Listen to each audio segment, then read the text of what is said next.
हमें देखना क्या है, हम तो बराबर सांसद रहे हैं, लेकिन पिछली बार हम मधेपुरा से सांसद हुए जी।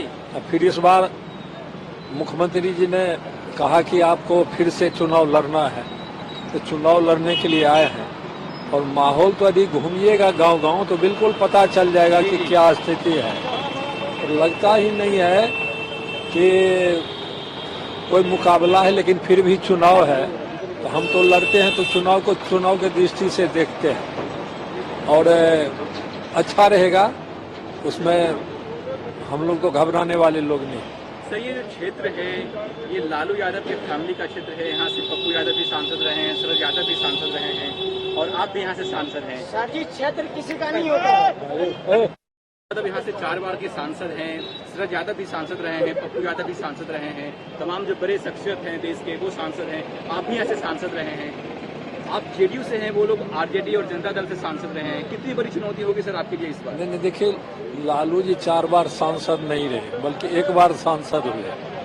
शरद यादव 4 बार सांसद रहे। हाँ, शरद जी 4 बार रहे और यह तो समाजवादी का गढ़ है और हम लोग भी तो कोई विदेश के हैं नहीं, इसी धरती मिट्टी के रहने वाले हैं। और मेरा भी इस बार जीतेंगे तो 5वां बार होगा लोकसभा जी के लिए, तो इसीलिए इसको देखना क्या है, यह तो समाजवादी का गढ़ है। समाजवादी पार्टी जो थी उसी का विंग निकलते निकलते अभी तक हम लोग जेडीयू में उसमें है, इसलिए ऐसी कोई बात नहीं है कि किसी का गढ़ है या किसी का जागीर है, ऐसी बात नहीं है।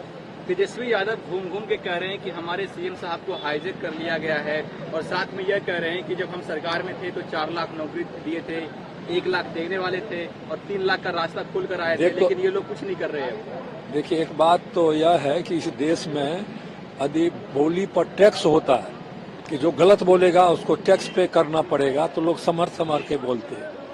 तेजस्वी जी मुख्यमंत्री तो नहीं थे, मुख्यमंत्री जो राज्य में बहाली होगी जी चपरासी का भी, तो उसके लिए स्वीकृति होता है पद का, जी और वह पद संचिका वित्त विभाग से होते होते जाती है सरकार में, तब उसकी नियुक्ति होती है। तो तेजस्वी जी तो मुख्यमंत्री थे नहीं।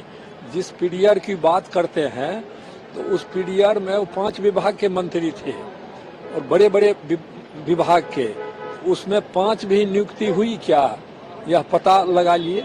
लेकिन झूठ का खेती होता है, आए सभा में गलत फलत बोल के चल दिए, तो जनता तो सब बात समझती है। राहुल गांधी जहां जहां जाते हैं कहते हैं कि बीजेपी एनडीए अगर जीत के आई तो रिजर्वेशन खत्म कर देगी, संविधान खत्म कर देगी, देश का 40% जो धन है मात्र 1% लोगों के हाथ में, 20-22 लोगों के हाथ में सरकार सारा पैसा दे रखी है। बार बार प्रधानमंत्री जी भी कहते हैं, जब ये लोग कहते हैं संविधान खत्म हो जाएगा, प्रधानमंत्री जी कहते हैं कि ऐसी कोई बात ही नहीं है, फिर दूसरे दिन से उन लोगों को इस सवाल पर चुप हो जाना चाहिए जी। लेकिन थरथरबाजी जो होता है तो थरथरबाजी चल रहा है, जो बात नहीं है जनता को भरमाने के लिए उस बात को उठाते हैं। पीएम मोदी एक रैली के दौरान कहा कि अगर देश को आगे ले जाना है तो हमें वोट कीजिए, एनडीए के प्रत्याशी को वोट कीजिए, अगर देश को पीछे धकेलना है तो कांग्रेस और इंडिया गठबंधन। गलत तो नहीं उन्होंने कहा, कांग्रेस को तो बहुत दिन तक इस देश ने झेला है और कांग्रेस के शासन में जब उनका भी सांसद था बाद के दिन में, तो उस समय भी हम सांसद थे और उसमें अभी भी एनडीए के सांसद हैं।